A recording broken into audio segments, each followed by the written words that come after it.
A very good morning to all of you.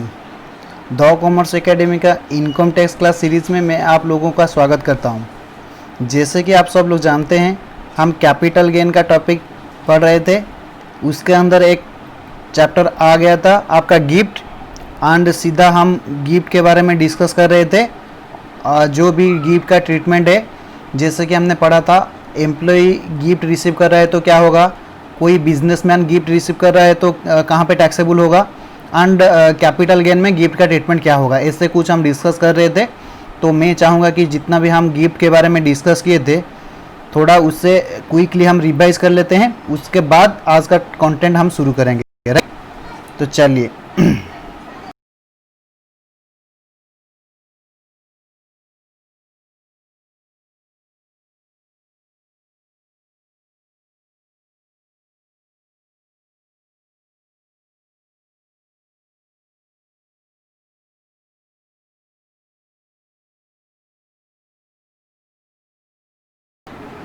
Okay. Gift में हम पढ़ रहे थे टैक्सेशन ऑफ गिफ्ट। जैसे कि मैंने आपको बताया था, मान लीजिए कोई मिस्टर एक्स था, receive A necklace worth 5 lakh from his employer on occasion of marriage, whether it is taxable और नॉट। मैं आपको बताया था, अगर एम्प्लॉय और एम्प्लॉयर रिलेशनशिप एग्जिस्ट कर रहा है एंड कुछ भी अमाउंट एम्प्लॉय अगर रिसीव कर रहा है एम्प्लॉयर से, तो ये सैलरी के हेड में टैक्सेबल होगा, राइट। एंड मैंने और एक बात भी आपको बताया था, अगर कोई बिजनेसमैन ने during the course of business कुछ गिफ्ट रिसीव कर रहा है उनका क्लाइंट से, तो वो गिफ्ट बिजनेस प्रोफेशन के हेड में टैक्सेबल होगा, राइट। उसके बाद हमने शुरू किया था, जो भी बाकी अदर गिफ्ट रह जाएगा वो आपका IOS में टैक्सेबल होगा, that is income from other sources, right. जो भी आपका income from other source head है वहाँ पे टैक्सेबल हो जाएगा बाकी अदर गिफ्ट, राइट। मैंने आपको और एक बात भी बताया था, जैसे कि मिस्टर एक्स था, कोई फ्रेंड या रिलेटिव को दे रहा है गिफ्ट, अगर कुछ रिलेटिव को गिफ्ट दे रहा है तो ये टैक्सेबल नहीं होगा। अगर ये गिफ्ट कोई फ्रेंड लोगों को दे रहा है तो ये क्या हो जाएगा, टैक्सेबल हो जाएगा, राइट। ओके। उसके बाद मैंने आपको एक डिस्कस किया था, जो गिफ्ट का बैकग्राउंड था, कैसे था वो 2009 से पहले जो भी गिफ्ट आ रहा था वो गिफ्ट के ऊपर कोई भी टैक्स नहीं लग रहा था। बट जब 2009 के बाद चिदम्बरम ने गिफ्ट के ऊपर टैक्स इम्पोज करने का कॉन्सेप्ट लाया, राइट। तो मैं आपको बताया था ये क्या हो रहा था, कैसे हो रहा था। वहाँ पे हमने एक एग्जाम्पल लिया था जहाँ पे मैंने आपको डिस्कस करा था। मान लीजिए कोई मिस्टर ए का एक हाउस प्रॉपर्टी था, वो हाउस प्रॉपर्टी परचेज करने के लिए ओनर के साथ बात किया, एंड जिसका वैल्यू था मान लीजिए 2 करोड़ रुपया, और ये ओनर डिमांड कर रहा था मेरे को 1 करोड़ रुपया कैश में दे दीजिए एंड 1 करोड़ रुपया चेक में दे दीजिए, राइट। तो ये 1 करोड़ रुपया कैश लाने के लिए मिस्टर एक्स ने क्या कर रहा था, मिस्टर एक्स ने कहीं से भी ब्लैक से मनी लाने की कोशिश किया। जैसे कि मिस्टर ए का कोई स्टूडेंट था जिसने ये बात पे एग्री हो गया कि आप मेरे को क्या कर दीजिए, 1 करोड़ रुपया चेक का गिफ्ट दे दीजिए, मैं आपको 1 करोड़ रुपया का कैश दे दूंगा, मैं आपको 1 करोड़ रुपया का कैश दे दूंगा, राइट। तो ये गिफ्ट हो जाएगा, उसके ऊपर कोई टैक्स नहीं लगेगा, मैं आपको क्या दे दूंगा, 1 करोड़ रुपया कैश दे दूंगा। लेकिन PC चिदम्बरम ने, जो आपका फॉर्मर फाइनेंस मिनिस्टर थे, उसने क्या कर दिया, गिफ्ट के ऊपर टैक्सेबल का प्रोविजन लाया। जैसे कि अगर कोई गिफ्ट रिसीव हो रहा है 1 अक्टूबर 2009 के बाद, तो ये क्या होगा, सेक्शन 56 सबसेक्शन 2 क्लॉज 7 में टैक्सेबल हो जाएगा।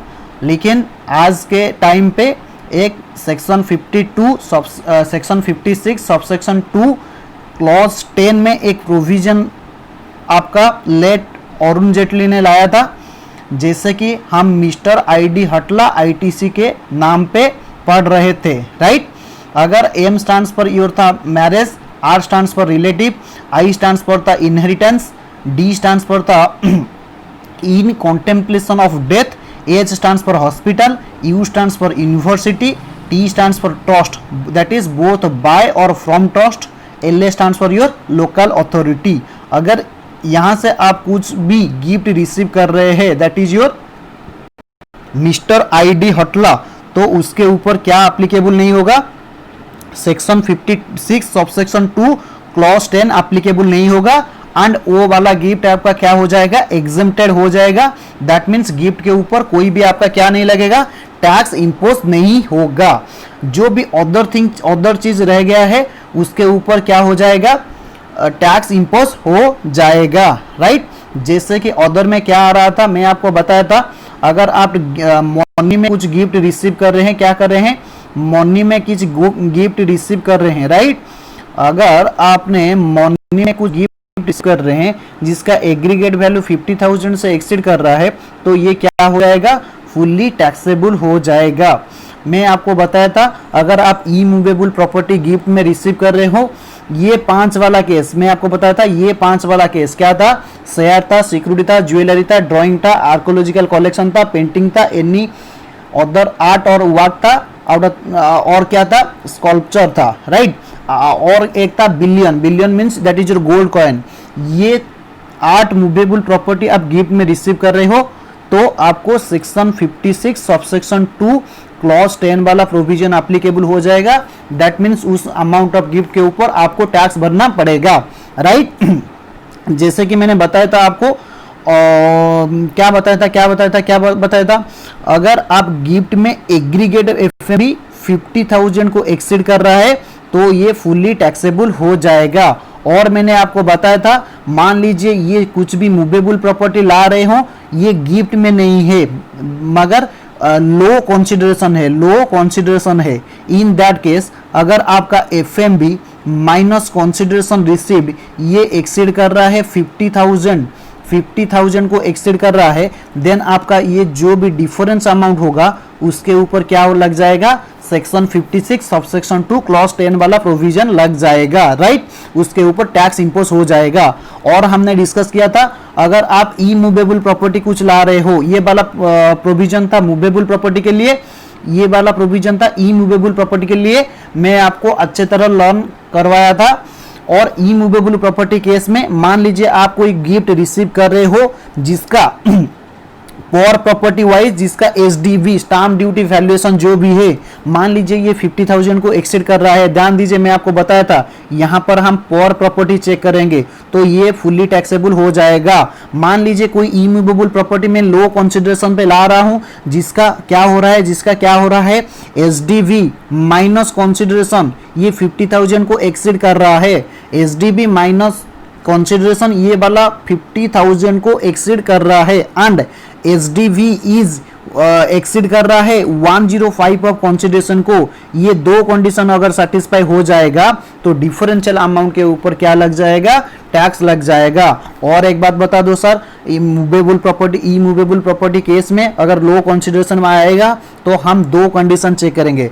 पहला वाला था एसडीबी माइनस कंसिडरेशन अगर 50,000 को एक्सीड कर रहा है, 50,000 को एक्सीड कर रहा है, एंड जो भी आपका एसडीबी है अगर ये 105% ऑफ कंसिडरेशन को एक्सीड कर रहा है, देन जो भी डिफरेंस अमाउंट आपका आएगा उसके ऊपर क्या हो जाएगा, फुल्ली टैक्सेबल हो जाएगा. That is as per your section 56 subsection 2 clause 10 के हिसाब से टैक्स लग जाएगा. और उसके बाद हमने डिस्कस किया था रिलेटिव के बारे में. जैसे कि मैंने बताया था, इंडिविजुअल का जो भी मदर फादर होंगे वो तो रिलेटिव होंगे, मदर फादर का जो भी ब्रदर सिस्टर होंगे, एंड ब्रदर का स्पाउस सिस्टर का स्पाउस, वो भी आपका रिलेटिव में कवर हो जाएंगे. उसके बाद मैंने बताया था, आपका इंडिविजुअल का कोई ब्रदर सिस्टर होगा तो वो भी क्या हो जाएगा, रिलेटिव मान लिया जाएगा. ब्रदर का स्पाउस, इंडिविजुअल का ब्रदर का स्पाउस, एंड इंडिविजुअल का सिस्टर का स्पाउस, वो भी रिलेटिव आपको मान लिया जाएगा. उसके बाद हमने पढ़ा था, इंडिविजुअल का कोई स्पाउस होगा वो भी रिलेटिव में कवर हो जाएगा. अगर स्पाउस का कोई ब्रदर होगा, जैसे कि आप brother in law and sister in law, वो भी आपका रिलेटिव में कवर हो जाएंगे. स्पाउस का कोई मदर एंड फादर होंगे तो जरूर ये आपका रिलेटिव में हो जाएगा. एंड अगर स्पाउस का कोई मदर फादर का लीनियर असेंडेंट है तो वो बी रिलेटिव में कवर कर लिया जाएगा। यहां पे मैंने आपको एक बात बताया था, जैसे कि इंडिविजुअल टू चाचा, इंडिविजुअल, मान लीजिए ये कोई मिस्टर एक्स है, उसका फादर का कोई ब्रदर, ये तो चाचा आ गया, दैट इज योर अंकल हो जाएगा। अगर इंडिविजुअल कोई अंकल को दे रहा है तो ये टैक्सेबल हो जाएगा, गिफ्ट मान लिया जाएगा। सॉरी मैं और एक बार यहां बताना चाहूंगा आपको, इंडिविजुअल टू चाचा दे रहा है तो ये क्या हो जाएगा, रिलेटिव हो जाएगा, तो ये टैक्सेबल हो जाएगा। चाचा टू इंडिविजुअल होगा, चाचा के लिए ये मिस्टर एक्स रिलेटिव में कवर नहीं हो रहा है, हेंस नॉट टैक्सेबल आज पर आज नॉट रिलेटिव, राइट। ओके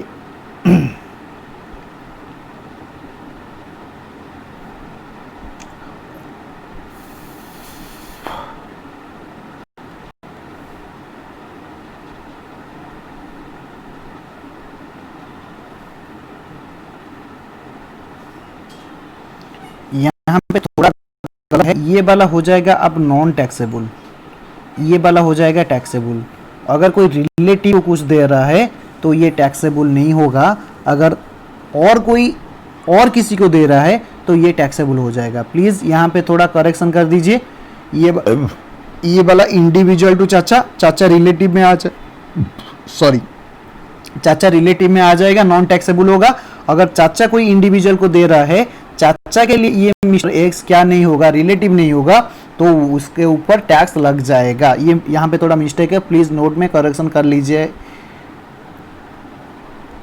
उसके बाद हमने पढ़ा था section 56 subsection 2 clause 7, that is versus section 56 subsection 2 clause x. यहाँ से हम शुरू करेंगे, राइट। तो सर हमको ये बता दो, सेक्शन जो था ये वाला आपका पी चिदंबरम ने लाए थे एंड ये वाला आपका अरुण जेटली साहब ने लाए थे, राइट। उसमें अंतर क्या है, ध्यान दीजिए। उसमें सिर्फ एक बात ये अंतर है, ये जो 56 सबसेक्शन 2 क्लॉज 7 वाला आया था, ये आपका 1 अक्टूबर 2009 से लेकर 31 मार्च 2017 तक ये इफेक्टिव था। 1 अप्रैल 2017 से ऑनवर्ड्स अब तक ये वाला सेक्शन इफेक्टिव है, राइट। ये only on individual and HUF के ऊपर एप्लीकेबल हो रहा था, जो आपका पी चिदंबरम का सेक्शन था। एंड ये वाला जो आपका अरुण जेटली वाला सेक्शन है 56 सबसेक्शन 2 क्लॉज एक्स, ये सब एसएससी के ऊपर एप्लीकेबल है, बाकी और कुछ डिफरेंस नहीं है, राइट। ओके सर हमको ये बात बता दो, आपने जो चार्ट में डिस्कस किया था, ये सबके ऊपर लग जाएगा ये 50,000 लिमिट, या पर असेट हम चेक करेंगे। ध्यान दीजिए, मैं आपको बता दूं, इस इंडिविजुअल केस के लिए आपको 50,000 लिमिट का चेक करना पड़ेगा, राइट। मान लीजिए आपने रिसीव कर रहे हो 30,000, कुछ मूवेबल प्रॉपर्टी रिसीव कर रहे हो, उसका वैल्यू मान लीजिए 35,000, कुछ मूवेबल प्रॉपर्टी रिसीव कर रहे हो, उसका वैल्यू मान लीजिए 48,000, देन आप 56 सबसेक्शन 2 क्लॉज 10 में कवर नहीं हो रहे हो, 56 क्लॉज 10 में कवर नहीं हो रहे हो। दैट मीन्स ये आपका क्या हो जाएगा, आपका जो भी 50,000 का लिमिट है ये ईच इंडिविजुअल केस के ऊपर लग जाएगा। ये मनी के केस में आप 50,000 चेक करेंगे, और ये मूवेबल प्रॉपर्टी के केस में आप 50,000 चेक करेंगे, एंड ये जो भी इमूवेबल प्रॉपर्टी वाला केस आएगा वहां पे भी आप 50,000 का लिमिट चेक करेंगे, right. Accordingly section 56 subsection 2 clause x applicable नहीं होगा। दैट मीन्स ये वाला जो आप गिफ्ट रिसीव कर रहे हो, ये वाला प्रोविजन आपको नहीं लगेगा। दैट मीन्स ध्यान दीजिए, अगर गिफ्ट के कुछ एक क्वेश्चन एग्जाम में आ रहा है तो आपको क्या करना पड़ेगा, इंडिविजुअल केस वाइज आपका ये जो 50,000 वाला लिमिट है उससे चेक करना पड़ेगा। I hope you are getting my point. तो चलिए आगे और डिस्कस को हम आगे ले जाते हैं, राइट। ओके सर चलिए आगे। ओके एक एग्जाम्पल वाला देखिए, मैं और एक बात आपको बताना चाहूंगा, जो भी स्टूडेंट्स अभी बीकॉम पे डीटी पढ़ रहे हैं और कुछ आप क्या करेंगे, कुछ प्रोफेशनल इंटरमीडिएट का कोर्स कर रहे हैं, अगर आपका डिट्टी का पेपर है, आप ये वाला क्लासेस जरूर देख सकते हैं। एंड आपका कोई नोट के बारे में डिटेल्स के नोट जरूरत है तो आप मेरे से कांटेक्ट कर लीजिएगा। नहीं तो आप जो भी बुक्स रेफर कर रहे हैं वहां पे डिट्टो ये वाला प्रोविजन मिलेगा। मैं आपको सिर्फ इस नोट के माध्यम से आपको उनका जो भी मीनिंग है, अंडरस्टैंडिंग है, उससे समझाने के लिए कोशिश कर रहा हूं। आप यहां से पढ़ लीजिए। अगर जो भी फुल डिटेल वाला आपको नोट चाहिए, जो भी बुक्स आप रेफर्स कर रहे हैं, वहां से पढ़ लेना। अगर वहां से आप नहीं पढ़ पा रहे हैं तो मेरे से प्लीज कांटेक्ट कर दीजिए। और जो भी हमारा द कॉमर्स एकेडमी का मेंबर लोग है, उन लोगों का भी नंबर हम दे रखे हैं, आप वहां से कांटेक्ट कर सकते हैं। Right okay. तो मान लीजिए एक बंदा था जिसका नाम था रमेश, राइट। ये मिस्टर सुरेश को क्या कर दिया, कुछ गिफ्ट दे दिया 14 फरवरी 2018 को। क्या बताया मैंने, रमेश था, उसका एक हाउस प्रॉपर्टी था जिसे वो परचेज किया था प्रीवियस ईयर 2001-2 में, जिनका कॉस्ट था 5 लाख रुपीज, राइट।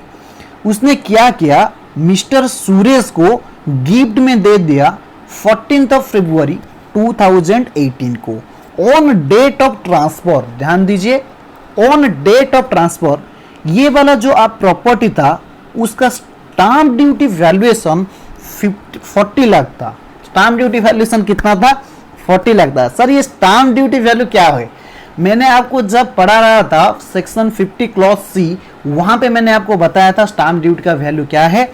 आप नीचे हमारा जो पिछला वाला लेक्चर है प्लीज उससे व्यू कर दीजिए। जो स्टाम्प अथॉरिटी वैल्यूएशन डिटरमाइन कर रहे हैं, वैल्यू डिटरमाइन कर रहे हैं और एक प्रॉपर्टी के लिए, उससे हम क्या मानेंगे, स्टाम्प ड्यूटी वैल्यू मानेंगे, right. On date of transfer उस हाउस प्रॉपर्टी का वैल्यू कितना था, स्टाम्प ड्यूटी वैल्यूएशन कितना था, मान लीजिए 40 लाख का था। ओके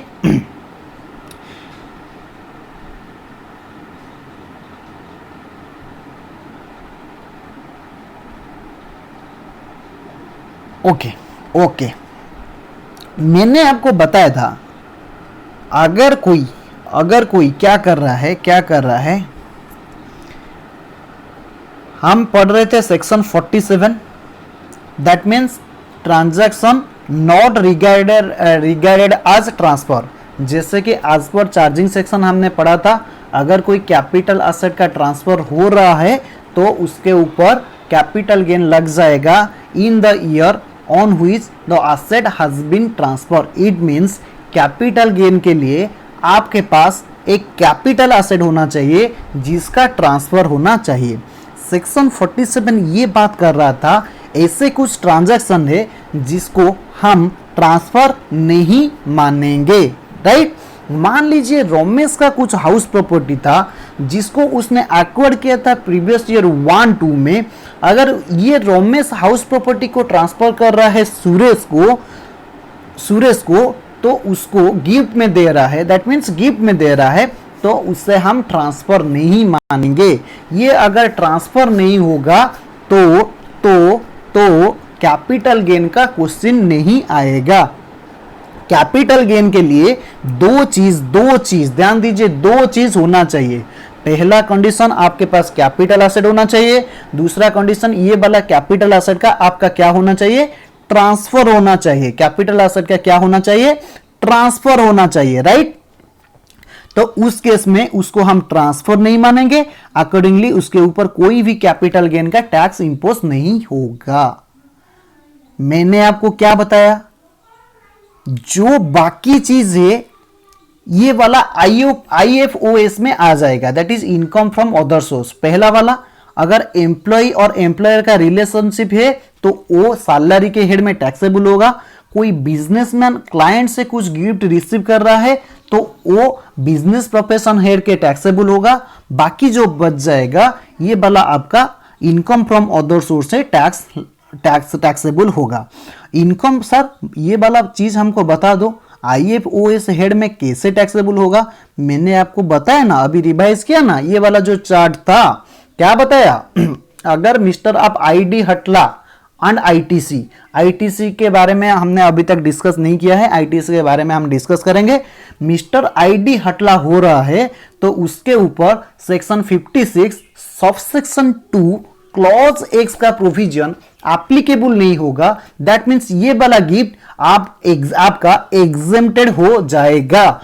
उससे छोड़कर मिस्टर आईडी हटला आईटीसी को छोड़कर जो भी अदर गिफ्टेड होगा वो आईएफओएस के हेड में टैक्सेबल होगा। इन केस ऑफ मनी, अगर मनी का कुछ गिफ्ट में आप रिसीव कर रहे हो जिसका एग्रीगेट वैल्यू 50,000 को एक्सीड कर रहा है तो उसके ऊपर सेक्शन 56 सबसेक्शन 2 क्लॉज एक्स का प्रोविजन लग जाएगा।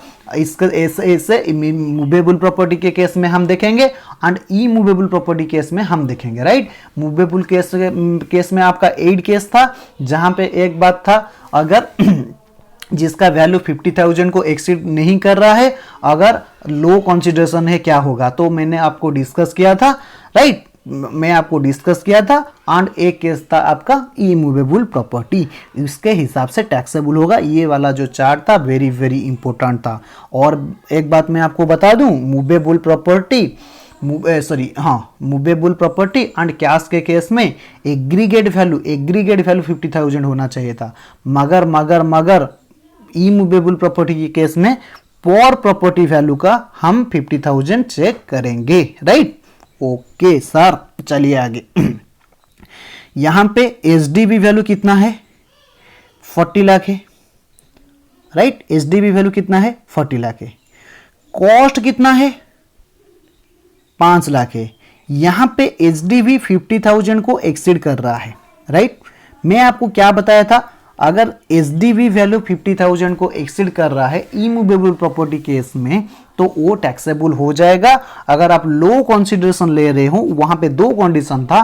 पहला वाला ये था एसडीबी आपको 50,000 को एक्सीड करेगा and SDB minus consideration payable, अगर ये क्या होगा 50,000 को एक्सीड करेगा तो उसके ऊपर क्या हो जाएगा, 56 वाला 105% ऑफ कंसीडरेशन को एक्सीड करेगा तो ये वाला प्रोविजन एप्लीकेबल हो जाएगा, राइट। यहां पे था कितना 40 लाख, जो कि कंसीडरेशन वैल्यू 50,000 को एक्सीड कर रहा है। एंड यहां पे जो दूसरे वाला कंडीशन था, जैसे कि एसडीवी अगर 105% ऑफ कंसीडरेशन एक्सीड कर रहा है, ये वाला केस यहां पे नहीं है। दैट मीन्स कंसीडरेशन यहां पे 0 है, कंसीडरेशन मीन्स यहां पे 0 है, तो उससे एक्सीड कर रहा है, देन ये 56 सबसेक्शन 2 क्लॉज एक्स के हेड में टैक्सेबल हो जाएगा, राइट। ओके मान लीजिए मिस्टर सुरेश ने उस प्रॉपर्टी को सेल कर दिया प्रीवियस ईयर सुरेश ने क्या कर दिया, प्रीवियस ईयर 1920 में उस प्रॉपर्टी को 70 लाख रुपीस के लिए ट्रांसफर कर दिया। तो क्या होगा, मिस्टर सुरेश के हैंड में ये कैपिटल गेन में टैक्सेबल हो जाएगा। सर कैपिटल गेन में हम टैक्स कैसे कंप्यूट करेंगे, मैंने आपको बताया था सेक्शन 48, जहां पे हम लोग ये डिस्कस कर रहे थे, जो भी फुल वैल्यू ऑफ कंसीडरेशन होगा वहां से हम लेस कर देंगे एक्सपेंसेस ऑन ट्रांसफर, जो नेट कंसीडरेशन आपका रह जाएगा वहां से हम लेस कर देंगे कॉस्ट ऑफ एक्विजिशन और index cost of acquisition as the case में भी, and remaining amount that will be taxable आ जाएगा आपका लॉन्ग टर्म और शॉर्ट टर्म कैपिटल गेन और लॉस, राइट। ओके सर, वहाँ ये तो बात हमको याद है। तो सर यहाँ पे बताओ कॉस्ट ऑफ एक्विजिशन क्या होगा, मैं आपको बताया था एक सेक्शन 49 सबसेक्शन 4, यहाँ पे मैंने आपको बताया था, क्या बताया क्या बताया था, एक मिनट,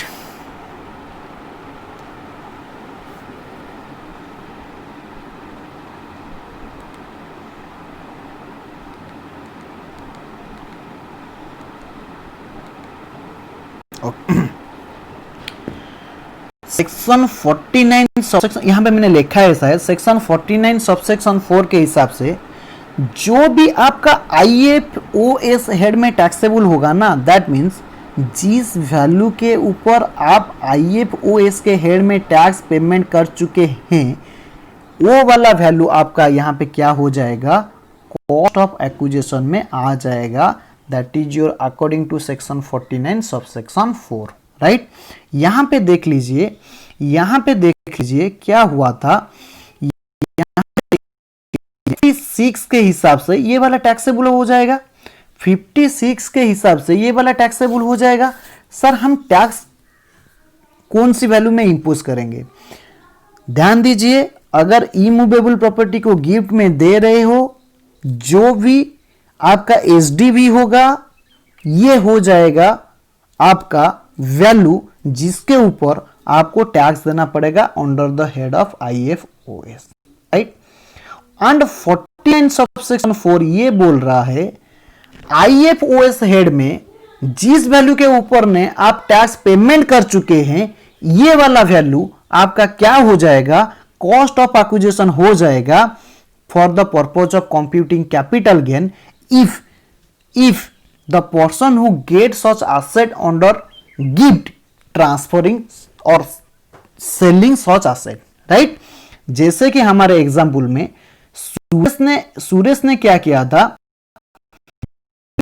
प्रॉपर्टी को जिसका एसडी था 40 लाख, दैट मीन्स रमेश ने क्या किया होगा, सॉरी सुरेश में क्या किया होगा, ये जो इनकम फ्रॉम अदर सोर्स में 40 लाख के ऊपर क्या किया होगा, टैक्स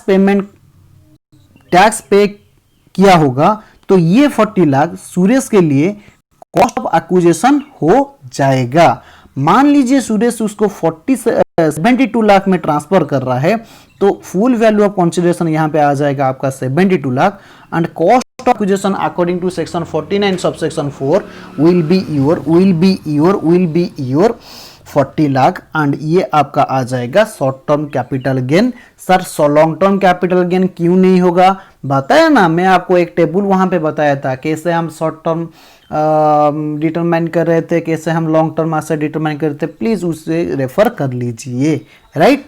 जहां पे पीरियड ऑफ होल्डिंग मैंने बताया था, इमूवेबल प्रॉपर्टी केस में हम 2 ईयर चेक करेंगे, ऑन लिस्टेड सिक्योरिटी शेयर के केस में भी हम 2 ईयर चेक करेंगे। 2 ईयर से ज्यादा होगा तो ये लॉन्ग टर्म कैपिटल एसेट और 2 ईयर से कम होगा तो ये शॉर्ट टर्म कैपिटल एसेट आपका हो जाएगा। Okay sir, we got your point, please आगे चलिए। सर हमें ये बताओ, ये मतलब पीरियड ऑफ होल्डिंग कहां होगा, पीरियड ऑफ होल्डिंग कितना आएगा? जिस डेट से मिस्टर सुरेश को ये प्रॉपर्टी मिला था उसी डेट से लेकर जिस डेट तक मिस्टर सुरेश के पास ये प्रॉपर्टी था, ये आपका पीरियड ऑफ होल्डिंग में आ जाएगा। जैसे कि 14 फरवरी 2018 से सुरेश को प्रॉपर्टी मिला था, वहां से लेकर 16 जुलाई 2019 तक पीरियड ऑफ होल्डिंग हो जाएगा। मैंने यहाँ पे भी आपके लिए नोट में लिख रखा है। ओके सर, तो चलिए आगे। सर हमें ये और एक बात ये बता दो, सर ये तो कैपिटल गेन पढ़ रहे थे, कैपिटल गेन क्या खत्म हो गया? मैं बोला देखिए कैपिटल गेन अभी तक खत्म नहीं हुआ है, राइट। कैपिटल गेन में ये वाला आपका आ गया गिफ्ट के बारे में, जैसे कि सेक्शन 47 आपको ये बता रहा था अगर गिफ्ट में कुछ एसेट ट्रांसफर हो रहा है तो उससे हम ट्रांसफर नहीं मानेंगे। तो गिफ्ट के बारे में मैंने सोचा जो भी आपका टैक्सेशन का पॉइंट है तो यहाँ मैं कवर कर लूँ, तो इसीलिए मैं गिफ्ट के बारे में डिस्कस कर रहा हूँ। मैं क्या करूँगा, गिफ्ट पहले कवर कर लूँगा, गिफ्ट के बारे में जो भी आपका IFOS में थोड़ा थोड़ा बच जाएगा उसको निपटा दूंगा। उसके बाद हम फिर क्या करेंगे, कैपिटल गेन का जो रिमेनिंग पोर्शन था उससे कंटिन्यू कर लेंगे, राइट।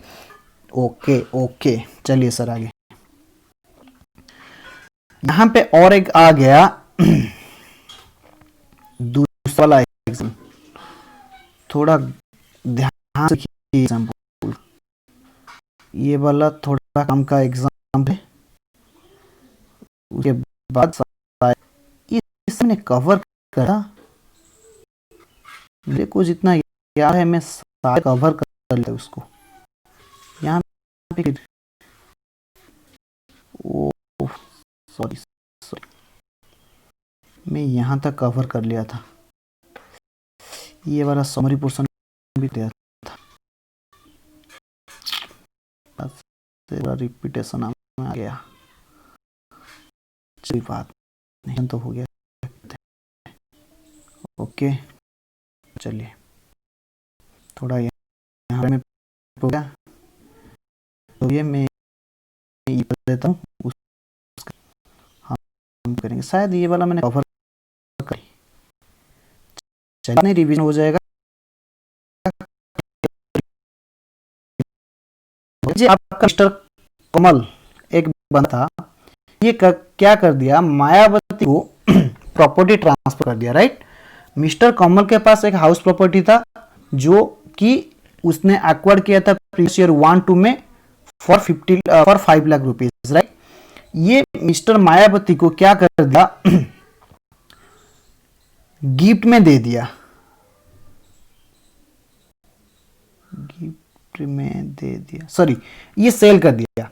ये मिस्टर कमल ने क्या दिया, सेल कर दिया मायावती को फॉर 40 लाख, जिसका एसडी था 60 लाख, राइट। एंड उससे क्या मान लिया जाएगा, उस सेल को ट्रांसफर मान लिया जाएगा, राइट। अगर ये ट्रांसफर होगा, ये जो प्रॉपर्टी था मिस्टर कमल के लिए ये कैपिटल एसेट है, अगर कैपिटल एसेट है एंड उसका ट्रांसफर हुआ है तो उसके ऊपर लग जाएगा आपका कैपिटल गेन लग जाएगा, राइट। तो जैसे कि ये ट्रांसफर हो गया, आपका ये कैपिटल गेन उसके ऊपर लेवी हो जाएगा। कैपिटल हम कैसे कंप्यूट करेंगे, यहाँ पे हम ले जाएंगे full value of consideration according to section 50 subsection C, that is आपका आ जाएगा 6 लाख, 6 लाख आ जाएगा, 6 लाख आ जाएगा 60 लाख आ जाएगा।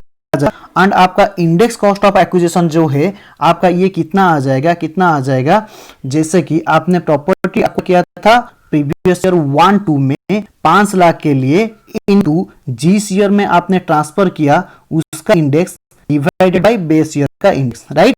तो 5 लाख इंटू 280 डिवाइडेड बाय 100, 280 किस ईयर का आ जाएगा, ये वाला इंडेक्स है आपका जिस ईयर में आपने ट्रांसफर किया, दैट इज 18-19 का इंडेक्स है। ये वाला 100 किस ईयर का इंडेक्स है, ये आ गया आपका 0102 का। आपका यहाँ इंडेक्स कॉस्ट ऑफ 14 लाख चला गया, तो आपका ये आ जाएगा 46 लाख। 46 लाख ये आपका लॉन्ग टर्म कैपिटल गेन हो जाएगा। क्यों लॉन्ग टर्म कैपिटल गेन होगा, सर हमने प्रॉपर्टी को 2 साल से ज्यादा होल्ड किए हैं, that is the case of immovable property, then उससे हम लॉन्ग टर्म कैपिटल एसेट मान लेंगे, अकॉर्डिंगली वहां पे लॉन्ग टर्म कैपिटल भी हो जाएगा। सर मान लीजिए मायावती ने अगर किसको ये गिफ्ट में दे रहा है, मायावती को मान लीजिए किसी को गिफ्ट में दे दिया, क्या होगा सर, मैंने बताया ना आपको, इमूवेबल प्रॉपर्टी में अगर इमूवेबल प्रॉपर्टी को आप गिफ्ट में दे रहे हो तो आपको पर प्रॉपर्टी के केस में आपको दो चीज आपको चेक करना पड़ेगा। पहला बात ये था एसडीबी माइनस कंसीडरेशन, अगर ये 50,000 को एक्सीड कर रहा है या नहीं कर रहा है, कर रहा है उसके बाद आप चेक करेंगे एसडीबी अगर 105% ऑफ कंसीडरेशन को एक्सीड करेगा तो डिफरेंस के अमाउंट में क्या लग जाएगा, आईएफओएस में टैक्सेबल हो जाएगा, आईएफओएस में टैक्सेबल हो जाएगा।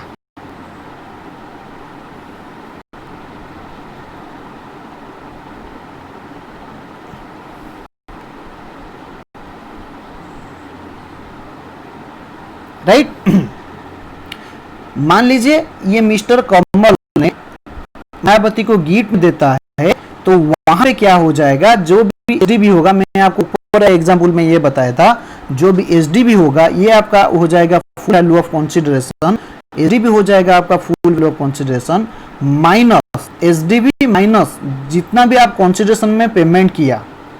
और एक बार मैं आपको बताना चाहूंगा, कितना 60 लाख, राइट 60 लाख। यहां पे मायावती ने कितना कंसेशन दे रहा है, 40 लाख में कंसीडरेशन दे रहा है। ध्यान दीजिए ध्यान दीजिए ध्यान दीजिए, ये वाला आपका लो कंसीडरेशन कवर हुआ है, यहाँ पे 2 वाला सेक्शन लग जाएगा आपके ऊपर, 2 से लग जाएगा। पहले ये इमूवेबल प्रॉपर्टी ट्रांसफर किया, उसके ऊपर गेन लग जाएगा। फिर हम क्या चेक करेंगे, 2 चीज चेक करेंगे, जो आपका एसडीबी माइनस कंसीडरेशन, ये 50,000 को एक्सीड कर रहा है या नहीं कर रहा है। अगर एक्सीड कर रहा है तो ये वाला जो आपका एसडीबी था, ये 105% ऑफ क्या कंसीडरेशन को एक्सीड करेगा, देन ये वाला डिफरेंस अमाउंट होगा, उसके ऊपर आपका क्या लग जाएगा, आईएफओएस के हेड में टैक्स इंपोज हो जाएगा। जैसे मिस्टर कमल ने मायावती को 40 लाख में प्रॉपर्टी सेल कर दिया, राइट। एसडीबी का वैल्यू कितना, 60 लाख था, राइट। एसडीबी का वैल्यू कितना था, 60 लाख था। मैंने आपको बताया था according to section 50C, section 50C, अगर एसडीवी 105% कंसीडरेशन को एक्सीड कर रहा है तो एसडीवी हो जाएगा आपका full value of consideration. Accordingly यहाँ पे आ गया कितना का, 60 लाख, राइट। वहां से अगर इंडेक्स कॉस्ट ऑफ एक्विजिशन हम लेस करेंगे, sir index cost of acquisition कैसे लेस करेंगे, ध्यान दीजिए, मैंने आपको पढ़ाया था सेक्शन 252 सेक्शन 48, जहां पे मैंने बताया था इनके लॉन्ग टर्म कैपिटल एसेट जो भी कॉस्ट होगा, कॉस्ट ऑफ एक्विजिशन होगा, उसको इंडेक्सेशन का बेनिफिट मिल जाएगा। यहाँ पे property long term capital asset है तो इंडेक्स कॉस्ट ऑफ एक्विजिशन का बेनिफिट मिल जाएगा। तो यहाँ पे आपका इंडेक्स कॉस्ट ऑफ एक्विजिशन आ गया 14 लाख एंड आपका लॉन्ग टर्म कैपिटल कितना आ गया, 46 लाख। ध्यान दीजिए, अगर आपका SDB minus consideration, SDB 60 lakh, consideration है 40 लाख, कितना आ रहा है सर, 20 लाख आ रहा है। सर ये तो 20 लाख 50,000 को एक्सीड करा है, मैं आपको वही चीज बताऊं ना, इसीलिए मैंने आपको गिफ्ट के तरह खींच के लाया ना। तो क्या बताऊं आपको, अगर मान लीजिए ये जो डिफरेंस है SDV minus consideration that is 60 lakh minus 40 lakh, ये 50,000 को एक्सीड कर रहा है, सर जरूर एक्सीड कर रहा है। तो और एक बार हम क्या करेंगे, एसडी 105% ऑफ कंसीडरेशन को अगर एक्सीड कर रहा है, सर जरूर एक्सीड कर रहा है, तो उसके बाद क्या होगा, ये जो डिफरेंस अमाउंट होगा ये आईएफओएस में टैक्सेबल हो जाएगा।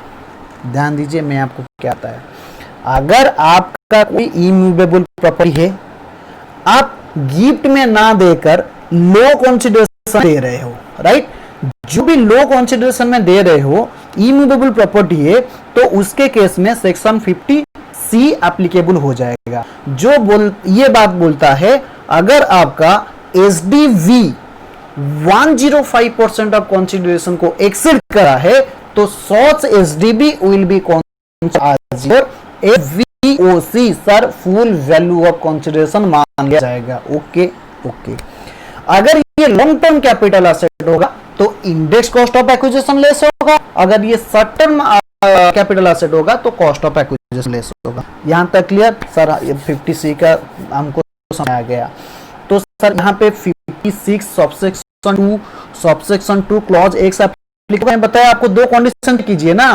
पहला वाला ये तो immovable property, SD minus consideration payable कितना है सर, 20 लाख है, ये 50,000 को एक्सीड कर रहा है, जी सर एक्सीड कर रहा है। सर आप और एक कंडीशन बताया था, मैं बोला हाँ मैंने बताया था ना, क्या बताया था, मैंने बताया था अगर एसडीबी 105% ऑफ कंसीडरेशन को एक्सीड कर रहा है, ये 2 कंडीशन सेटिस्फाई हो जाएगा, देन आपका जो डिफरेंस अमाउंट होगा वो सेक्शन 56 सबसेक्शन 2 क्लॉज एस में टैक्सेबल हो जाएगा, राइट। यहां पे ये वाला जो 20 लाख है ये क्या हो जाएगा, आपका आईएफओएस में टैक्सेबल हो जाएगा, राइट।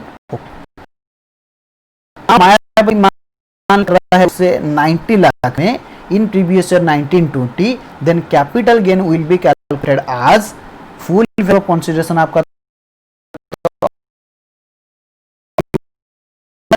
मैं आप क्या बताया, मैं आपको क्या बताया, आप एक्विजिशन टाइम पे जितना पेमेंट कर हो ये तो कॉस्ट एक्विजिशन हो जाएगा, and section 56 section 2 clause x में मैंने बताया जितने प्रॉपर्टी को, मान लीजिए आप कोई प्रॉपर्टी को गिफ्ट में एक्वायर किए हैं एंड उस प्रॉपर्टी को आप आगे ट्रांसफर कर रहे हैं, इन दैट केस गिफ्ट में जितना भी टैक्स पेमेंट कर रखा है ये हो जाएगा आपका कॉस्ट ऑफ एक्विजिशन। मैंने क्या बताया और एक बार कर लो सर, गिफ्ट के केस में जितने वैल्यू के ऊपर आपने टैक्स पेमेंट कर चुके हैं ये वाला वैल्यू आपका क्या हो जाएगा, कॉस्ट ऑफ एक्विजिशन हो जाएगा, कॉस्ट ऑफ एक्विजिशन हो जाएगा। ओके, अगर मायावती ने उसे 92 में ट्रांसफर कर लेता है तो 92 लाख आ जाएगा full value of consideration and cost of acquisition हो जाएगा दैट इज योर 60। ये वाला 32 लाख आ जाएगा आपका short term capital gain. If not satisfied the SDB as I provision of section 50C he may opt to AO। मैं आपको section 50C में बताया अगर आप SDB वैल्यू को लेकर आप सेटिस्फाइड हो तो आप AO के पास जा सकते हैं। AO को अगर सेटिस्फाइड हो रहा है तो आपका जो भी स्टाम्प ड्यूटी वैल्यूएशन ऑफिसर होगा वहां को उसको आपका केस ट्रांसफर कर देगा। और क्या नोट है, ध्यान दीजिए, SDB normally taken as on the date of registration, मैंने आपको ऑलरेडी कवर कर चुका हूं। It may taken on the date of agreement provided that IFOS income from other source assessee make some payment. मैंने आपको बताया था जनरली हम रजिस्ट्रेशन डेट का एसडीबी लेते हैं, अगर पेमेंट डेट का हम एसडीबी लेंगे, अगर क्या होगा आपने कुछ पेमेंट कर लिया होगा, right. If assessee make some payment on और before agreement through account payee cheque and other mode of electronic system of clearance, right। और आपका बताया था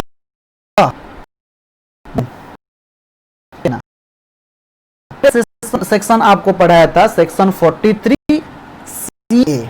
43CA में ये लिखा है, मान लीजिए अगर आपके पास इमूवेबल प्रॉपर्टी है जिसको आप स्टॉक इन ट्रेड को ट्रांसफर कर रहे हो एंड एसडीबी 105% ऑफ कंसेशन को एक्सीड कर रहा है। ध्यान दीजिए,